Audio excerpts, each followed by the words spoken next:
Listo, vamos a iniciar en este tiempo, mis hermanos. Yo quisiera que podamos, de alguna manera, poner mucha atención a lo que vamos a hablar el día de hoy. Los niños, por favor, que mi esposa les va a estar esperando para que vayan a su escuelita dominical. Y quisiera que puedan ir. Perdón, un ratito, permítame un segundito.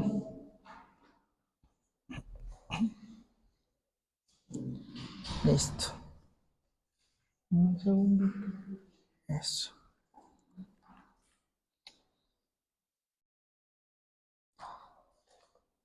Entonces, mis hermanos, empecemos este tiempo.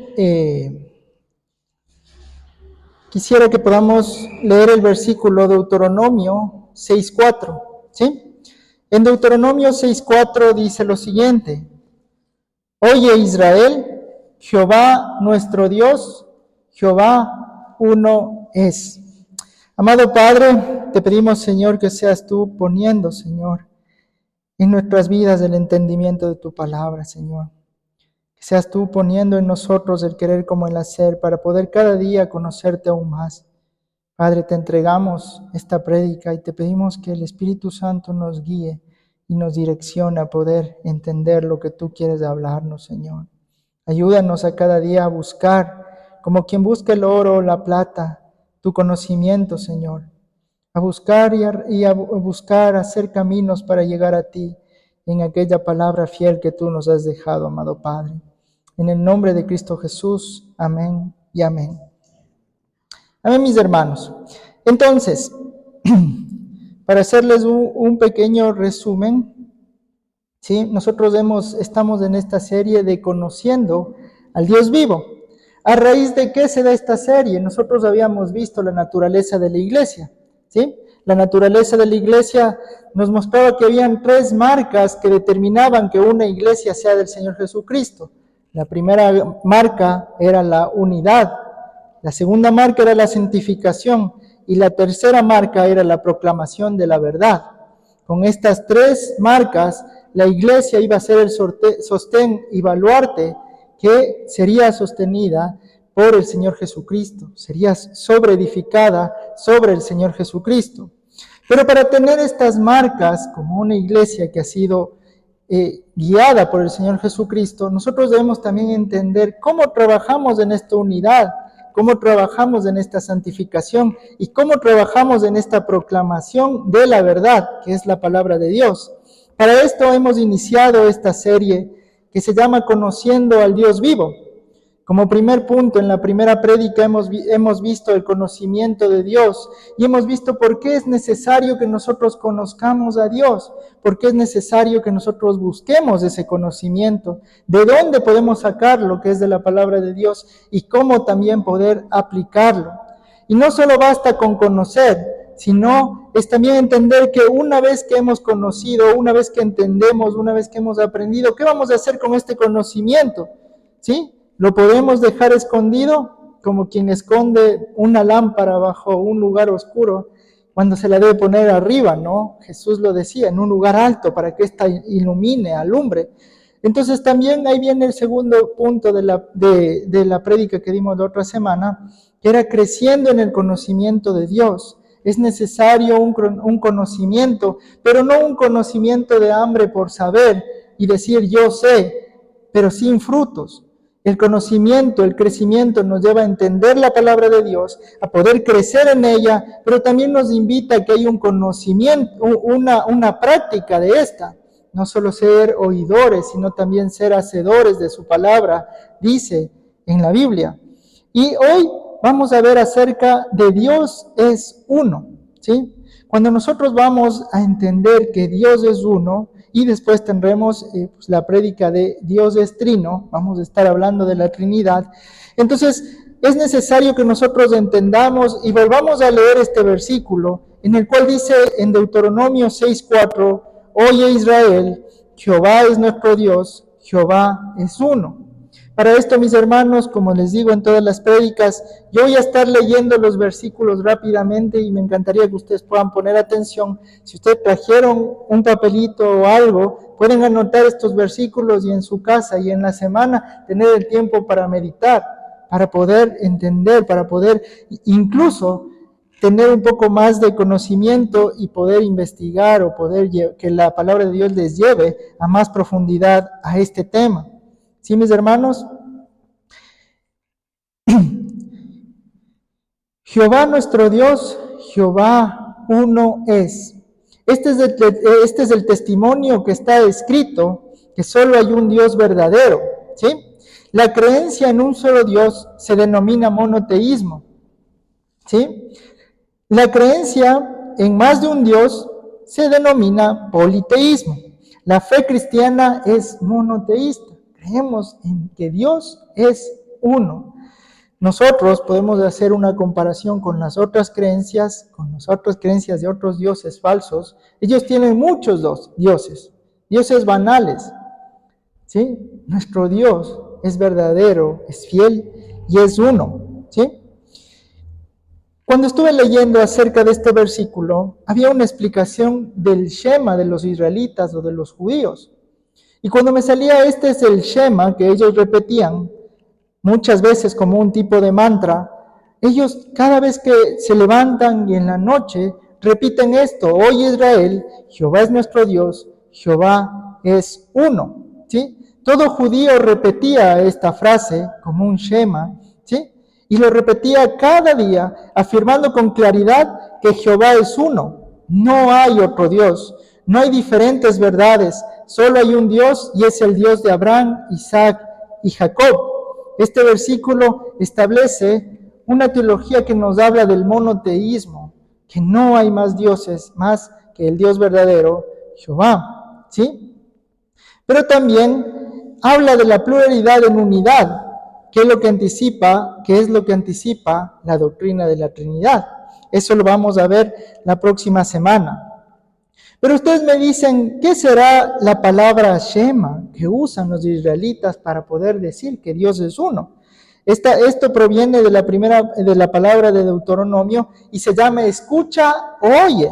En la traducción, el Shema es escucha, oye. Entonces ellos lo repetían para decir que que Dios, Jehová, era uno y no había otro Dios, ¿sí?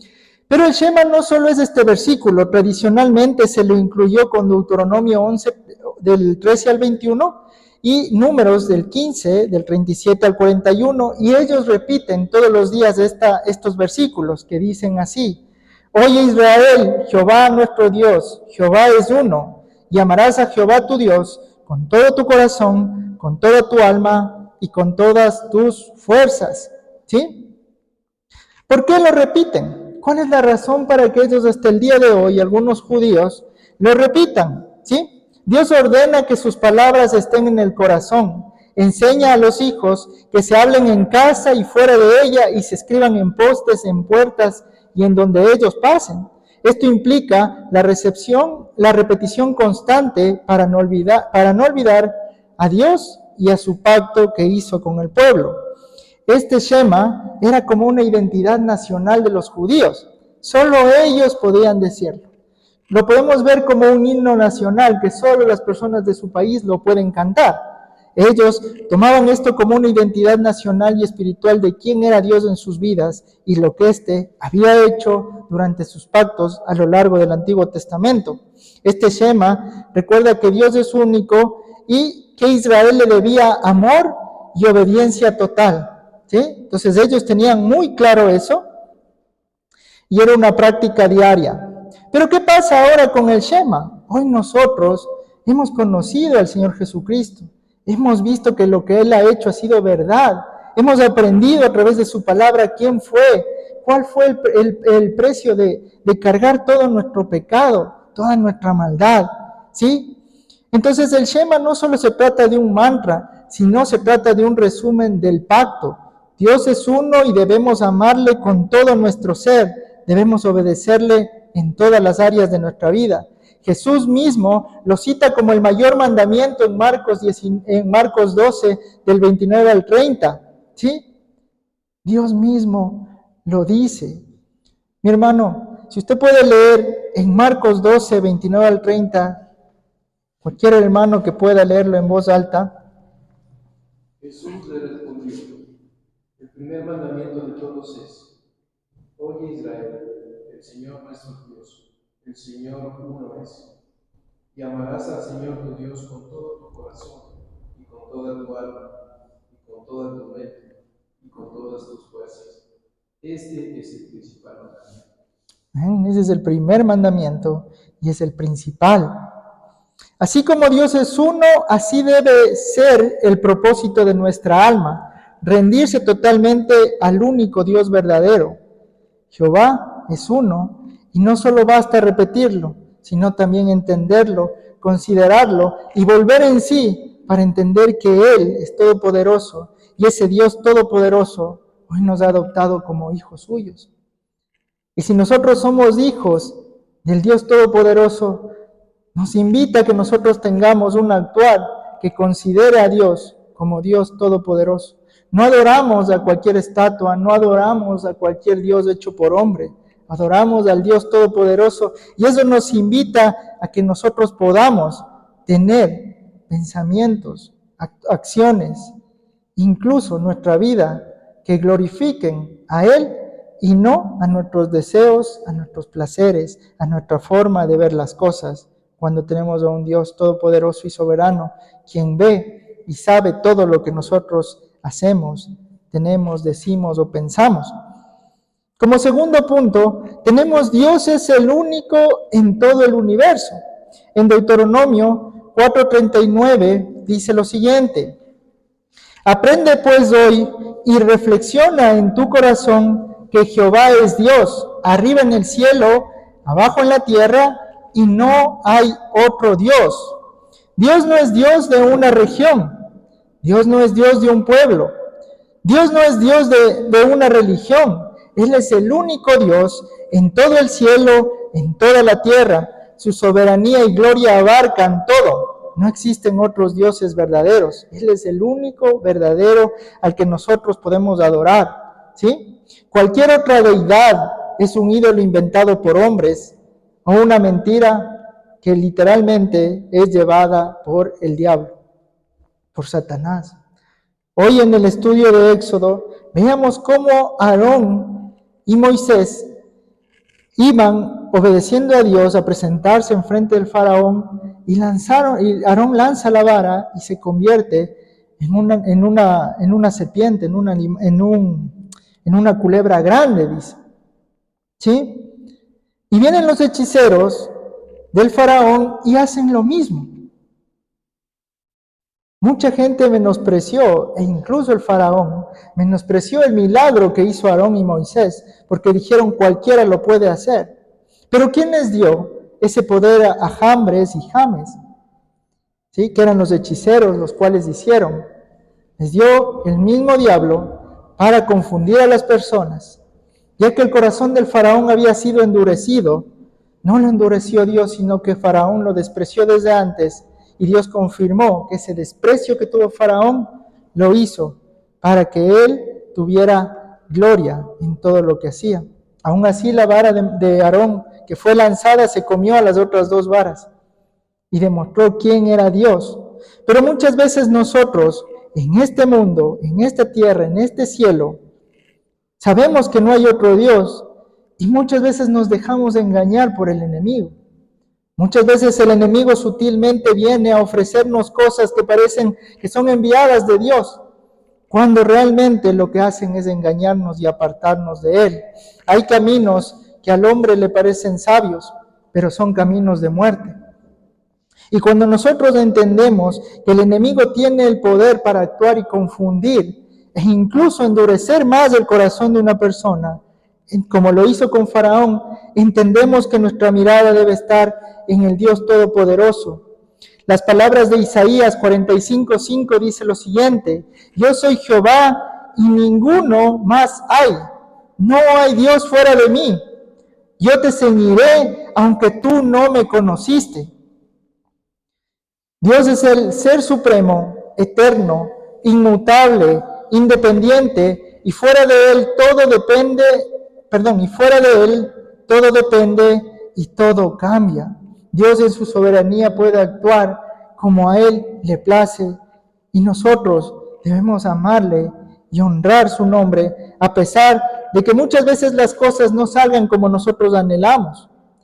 ¿Cuántas veces nosotros hemos orado por algo que no ha sido la voluntad de Dios?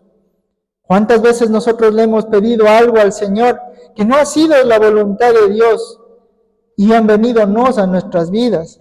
Tal vez hemos pensado que nuestro pecado o que nosotros tenemos la culpa, pero no entendemos que hay una soberanía de Dios que está obrando alrededor de nuestra vida. Mientras hablábamos el día de ayer del rey Ezequías, él había sido un rey justo, uno de los más justos del pueblo de Israel. Y vino un profeta de Dios y le dijo, vas a morir en 15 días, así que pon tu vida en orden. Él pudo terminar su historia sabiendo que él era uno de los más justos, porque tenía temor a Jehová. Y de repente él clama a Dios y dice, no quiero morir. Y clama pidiendo misericordia, y Dios le da 15 años más de vida. Pero en estos 15 años más de vida, él comete errores. Muchas veces el Señor hace eso, nos habla a través de su palabra, nos dice verdades bíblicas para nuestra vida. ¿Qué le costaba al rey Ezequías decir, bueno, si es tu voluntad morir y me has hablado a través de tu profeta, pues voy a prepararlo? Pero él quiso hacer su voluntad. ¿Para qué pidió más tiempo? ¿Para seguir gozando de los deleites de la vida? ¿Para seguir en este mundo de incertidumbre? Él pudo aceptar la voluntad de Dios, pero clamó para no aceptar la voluntad de Dios. Endureció su corazón para no aceptarla y tuvo las consecuencias que tuvo. Mostró a Babilonia todos los tesoros que tenía. Mostró a Babilonia cómo era el templo de Dios. Mostró a Babilonia cuántos guerreros tenía. Mostró a Babilonia cómo eran las mujeres judías. Y los babilonios que vinieron y vieron, dijeron, aquí hay algo que puede ser de nosotros. 100 años después, el mismo reino de Babilonia viene y lleva cautivo a todo este pueblo.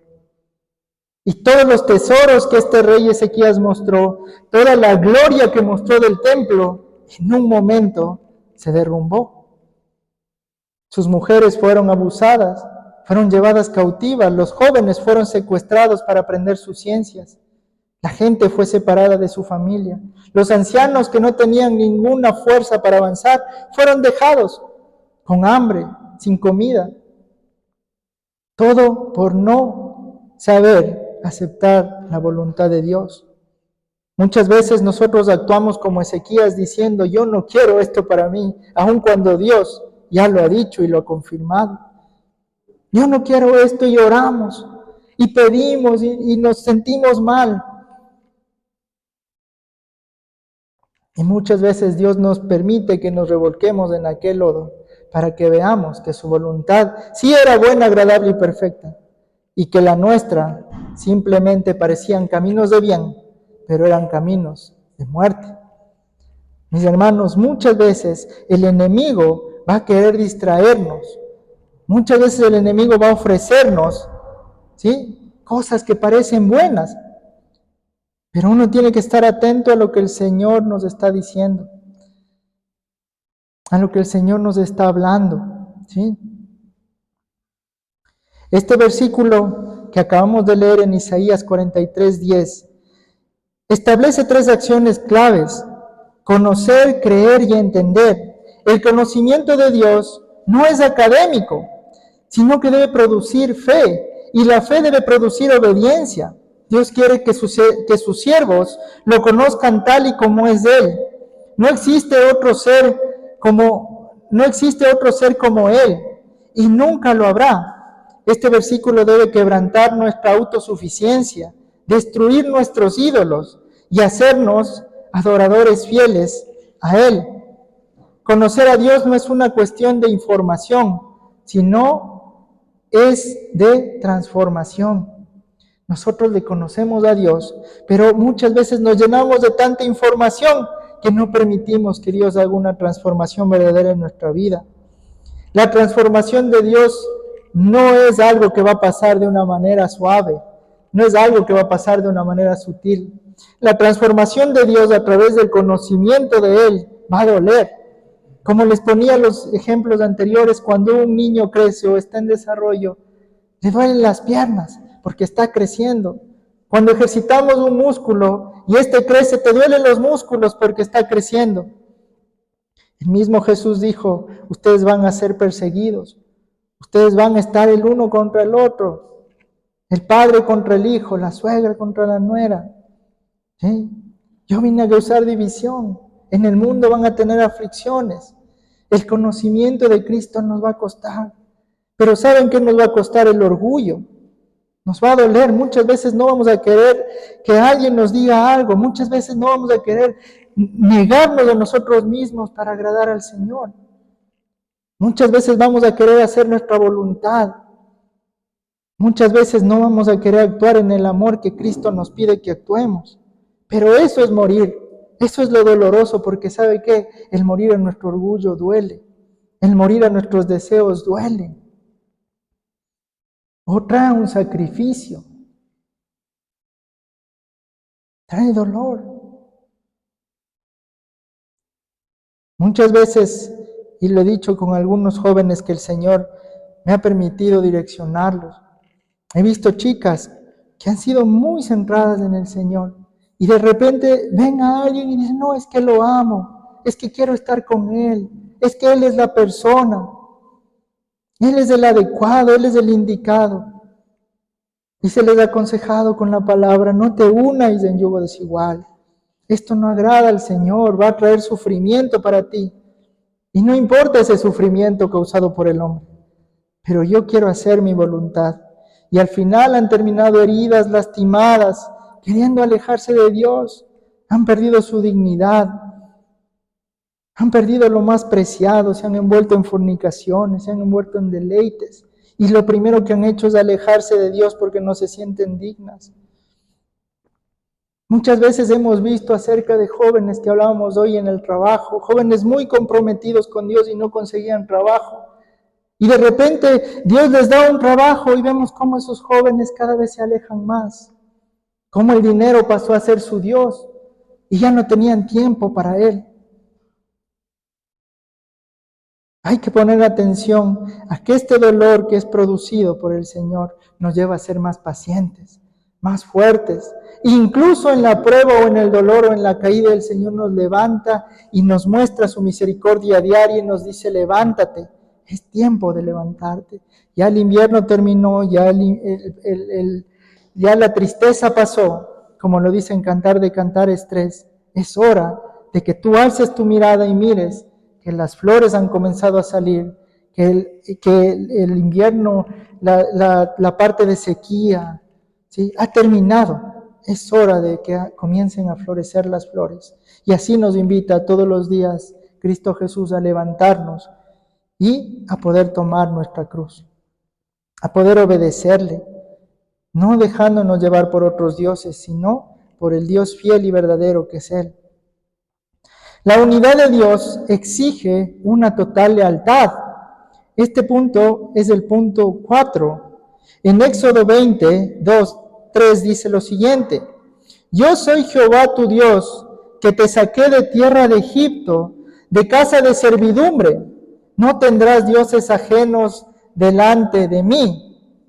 ¿Sí? Miren lo que está diciendo aquí el Señor. Yo soy Jehová tu Dios, que te saqué de la tierra de Egipto, de casa de servidumbre. Muchas veces el Señor nos saca de tierra de Egipto, de tierra de adoración, donde nosotros tenemos muchos dioses. Yo te saqué de aquella tierra en los cuales tú le servías, en los cuales tú te deleitabas en medio de todo lo que te ofrecía este mundo. Yo te saqué de ahí y no tendrás dioses ajenos delante de mí. Y podemos ver cómo aún este pueblo necio seguía viendo aquellos dioses o seguía viendo su comodidad para llegar a cumplir sus deleites y no cumplir lo que el Señor le estaba pidiendo. Porque Dios es uno y único y no admite competencia. Él no tolera ídolos, Él no tolera rivales, ¿sí? Nuestro corazón le pertenece completamente. Tener otros dioses puede ser adorar al dinero, adorar al placer, adorar al ego, incluso a una imagen distorsionada de Dios. Eso es tener otros dioses. El Dios verdadero exige una exclusividad, porque solo Él es digno. ¿Sí? No podemos servir a Dios, a dos dioses, porque amaremos a uno y aborreceremos al otro, o menospreciaremos al otro. Muchas veces nuestros corazones están teniendo varios dioses. La canción que cantábamos hoy en el himno dice: examina tu corazón, examina realmente qué tú tienes ahí. Examina realmente si tú me estás creyendo o todavía estás teniendo dioses. Mi hermano, yo le invito a que usted pueda examinar su vida y pueda ver cuáles son los dioses que están compitiendo por el Dios verdadero. Muchas veces puede ser su familia, muchas veces puede ser el dinero, muchas veces puede ser los logros. Dios quiere ser exclusivo y a Él quiere que sea toda la gloria y honra. Martín Lutero dice en una frase: cualquier cosa que tu corazón abrace más que a Dios es tu ídolo. ¿Sí? Escuchaba un testimonio que me dio un pastor y decía que en algún momento su familia, él no era creyente y su esposa oraba por él, oraba por él, oraba por él, y resulta que por la gracia y misericordia de Dios este hombre pasa a ser creyente. Y se enamora tanto del Señor que él iba todos los días a las reuniones que había. Había reunión de oración, iba a la oración. Había reunión de hombres, iba a la reunión de hombres. Había reunión para estudios bíblicos, iba a los estudios bíblicos. Había esto, él iba. Y uno dice, bueno, la esposa debe ser la más feliz por toda esta situación, ¿no? Resulta que su esposa en algún punto se molestó. Y su comentario fue: te voy a llevar una cama a la iglesia para que vivas ahí. Te voy a llevar una camita para que estés ahí.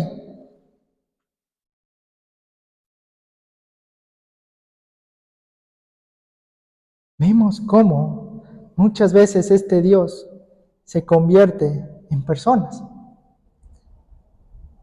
El hombre entendió que tal vez estaba quitando tiempo para estar con su familia, pero él quería saciarse también de Dios.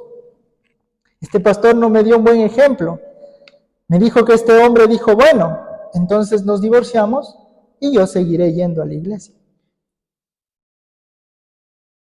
Uno pensaba que la esposa lo había convertido en Dios. Otro pensaba que el ir a la iglesia había sido su Dios, mas no Dios.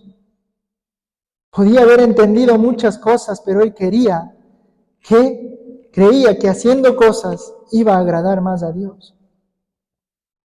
Por eso es necesario que nosotros entendamos la palabra de Dios.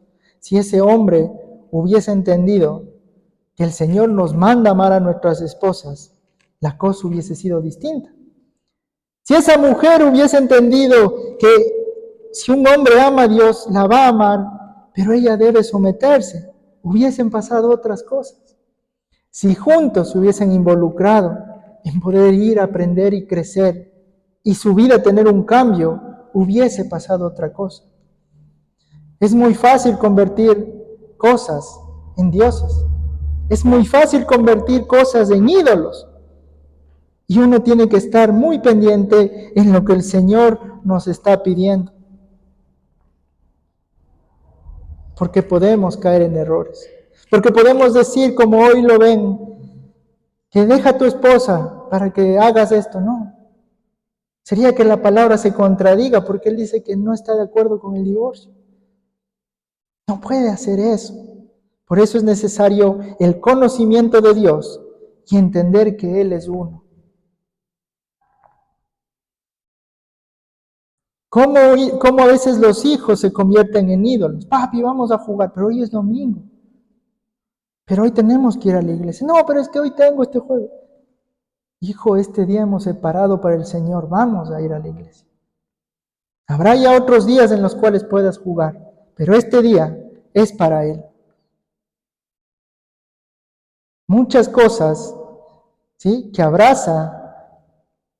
cualquier cosa que nuestro corazón abrace más que a Dios, es un ídolo en nuestra vida. Es un ídolo en nuestra vida, mis hermanos. Como quinto punto tenemos amar al único Dios con todo el ser. En Marcos 12, 29 al 30, dice lo siguiente. Jesús le respondió: el primer mandamiento de todos es: oye Israel, el Señor nuestro Dios es el Señor uno es. Y amarás al Señor tu Dios con todo tu corazón y con toda tu alma y con toda tu mente y con todas tus fuerzas. Este es el principal mandamiento. La respuesta lógica espiritual a la verdad que Dios es uno es entregarle todo: nuestra mente, nuestro corazón, nuestra voluntad, nuestras fuerzas. Amar a Dios no es simplemente un sentimiento, es una entrega completa. Ya no vivo yo, mas Cristo vive en mí. Todo lo que somos debe sobrevivir para Él. El verdadero cristiano no tiene compartimientos en su vida. Todo gira en torno al único Dios verdadero. No nos dejemos envolver por los ídolos que el enemigo muchas veces usa para enredarnos. No nos dejemos envolver, no hagamos ídolos a nuestra imagen y semejanza. No hagamos ídolos a nuestra estatura. ¿Sí? Porque es muy fácil confundirnos. Recuerden que el enemigo está como león rugiente buscando a quien devorar. Usted se imagina un venadito ahí dormido ¿cómo se llama? En la selva, así. Y el león rugiente está en los pastizales, no está así. Se durmió, adiós venadito, corderito, lo que sea. Hay una frase muy peculiar que dice: camarón que se duerme. Entonces vemos que muchas veces nos dejamos impresionar en todo lo que el Señor nos ha permitido tener. ¿Sí? Nos dejamos manipular en todo lo que el Señor nos ha permitido tener. Entiendo que hay tiempo para todo, pero nosotros debemos entender que Dios es uno y a Él debemos amarle. Agustín de Hipona dice lo siguiente: ama a Dios y haz lo que quieras. Qué lindo, ¿no? Ama a Dios y haz lo que quieras. Porque si verdaderamente lo amas, todo lo que tú quieras será conforme a su voluntad. Ama a Dios y haz lo que quieras. Qué lindo, ¿no? Porque si verdaderamente lo amas, todo lo que quieras será conforme a su voluntad. Si tú amas a Dios, no vas a querer robar. Si tú amas a Dios, no vas a querer matar. Si tú amas a Dios, no te vas a querer hacer ídolos. Si tú amas a Dios, no pondrás dioses delante de Él. Si tú amas a Dios, guardarás, ¿sí? Guardarás el día de reposo para santificarlo. Si tú amas a Dios, honrarás padre y madre. Si tú amas a Dios, no codiciarás. Si tú amas a Dios, no robarás. Si tú amas a Dios, no levantarás falso testimonio. Si tú amas a Dios, ¿sí?, pondrás a Dios en primer lugar ante todas las cosas. Y se cumple lo que dice nuestro Señor Jesucristo: mi yugo es fácil y ligera mi carga. No nos dejamos enredar por este mundo y su sistema que cada día nos quiere aplastar más. Amamos a Dios, amamos a nuestras familias, amamos a nuestras esposas nos aman y se someten. Amamos a nuestros hijos y los criamos en disciplina y en amor, y estos se someten a sus padres. Amamos a nuestra congregación. Amamos a las personas que no conocen a Dios y les llevamos el Evangelio. Hacemos lo que queramos para gloria a Dios, porque sabemos que si la amamos, lo que queremos es hacer su voluntad. No puede haber contrariedades ni controversias en lo que su palabra está diciendo. Él es fiel y justo. Él es todopoderoso y Él sabe cada intención de nuestro corazón. Mis hermanos, lastimosamente nosotros, cada milisegundo de nuestra vida estamos rompiendo los dos principales mandamientos: amar a Dios con todo nuestro ser, con toda nuestra mente, y amar a nuestro prójimo como a nosotros mismos. Todos los días luchamos con nuestra carne para hacerlo, pero el Señor todos los días nos invita a que nos levantemos y podamos hacer su voluntad. Dios es uno en nuestras vidas. Dios es uno en cada familia. Dios es uno en esta congregación. Dios es uno allá en su congregación. Dios es uno en su familia. Y Él nos invita a que no tengamos más dioses que Él. Él nos invita a que realmente le veamos como Dios. Cuando usted se dirige a una persona importante, usted dice: uy, debo dirigirme bien a esta persona. Debo saludarle bien, debo comportarme bien ante esta persona. Pero muchas veces agradamos a hombres y, entendiendo que tenemos al Dios Todopoderoso, Creador del mundo, del cielo, de la tierra, quien entregó a su único Hijo, nosotros no nos postramos ni nos rendimos ante Él. De hecho, muchas veces reclamamos porque las cosas no salen como nosotros queremos. Reclamamos porque no nos da lo que nosotros pedimos. Declaramos porque las cosas no salen como yo quise. Declaramos porque renegamos o hablamos porque Él hace su voluntad en nuestra vida. Él nos invita a que moramos y que podamos entregarle todo de nosotros. Que nosotros menguemos y que realmente le pongamos en primer lugar, que Él se merece y que Él busque en nuestras vidas. Con esto, mis hermanos, quiero hacerles 4 preguntas en forma de aplicación. Y como siempre les digo, cada uno puede responderlas en su mente, no en voz alta, sino que el Señor puede hablar a sus conciencias a través de estas preguntas.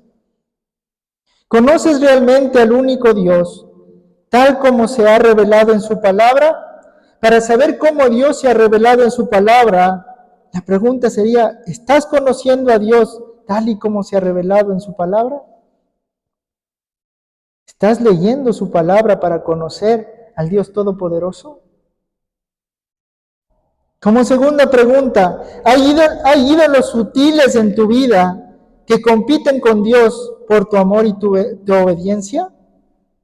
¿Hay ídolos sutiles en tu vida que compiten con Dios por tu amor y tu obediencia?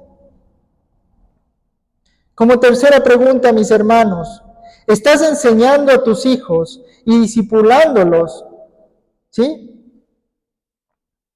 A otros sobre la unicidad de Dios? ¿Estás hablando a las personas sobre este Dios único y verdadero? ¿Estás llevando el mensaje? ¿Lo estás proclamando? Como cuarta pregunta, ¿está tu vida marcada por amor exclusivo, obediencia total y fe perseverante en Él? Son preguntas que cada uno de nosotros debe examinar su corazón y debemos examinar nuestra vida.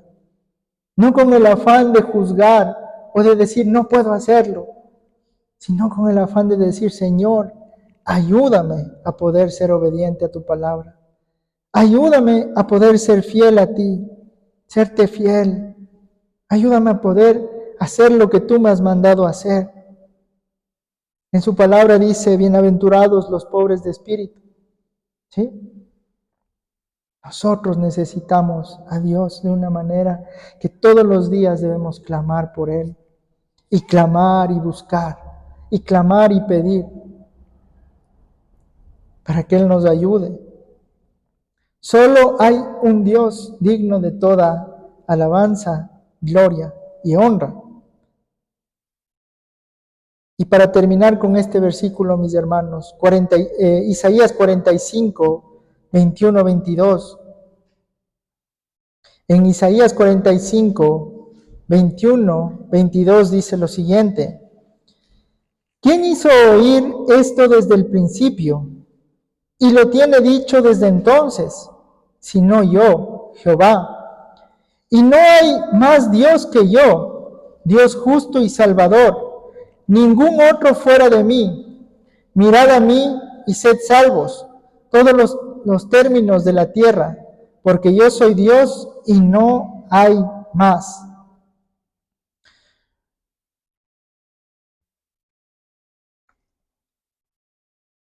Paul Washer en su libro Conociendo al Dios Vivo dice lo siguiente: el mayor acto de idolatría es pensar que Dios es de cualquier otra forma distinta a como Él se ha revelado en la Escritura. El mayor acto de idolatría es pensar que Dios es cualquier otra forma distinta a como Él se ha revelado en la Escritura. Necesitamos conocer al Dios vivo y obedecerle. Necesitamos todos los días aprender de Él en su palabra. Necesitamos todos los días conectarnos con Él en oración, porque no hay más allá que su conocimiento. Por eso mucha gente es engañada. Por eso en su palabra dice, por falta de conocimiento mi pueblo padece.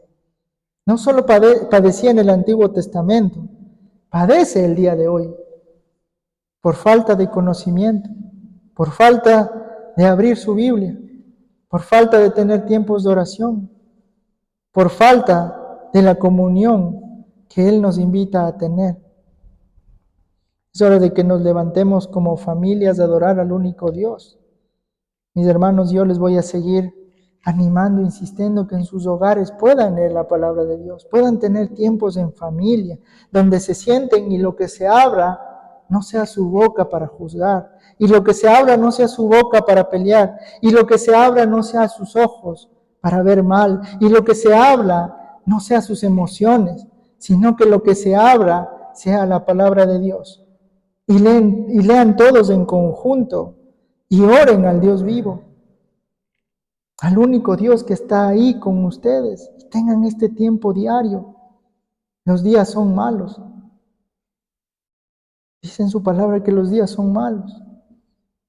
Si nosotros no les enseñamos a nuestros hijos, si nosotros no les enseñamos a nuestra familia, va a venir personas que les van a enseñar y les van a enseñar mal.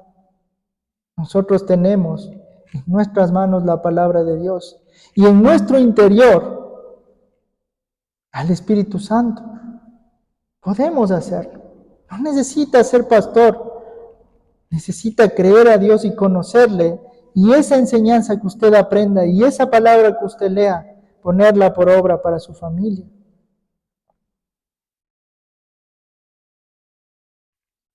Es por eso que hoy vemos muchas familias destruidas, muchas familias envueltas en pecado,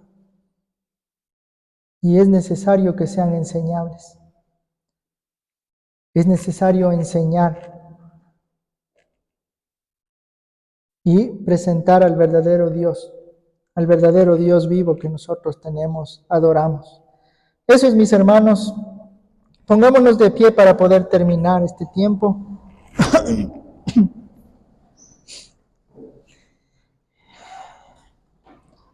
Yo quisiera que mientras oramos, mi hermano,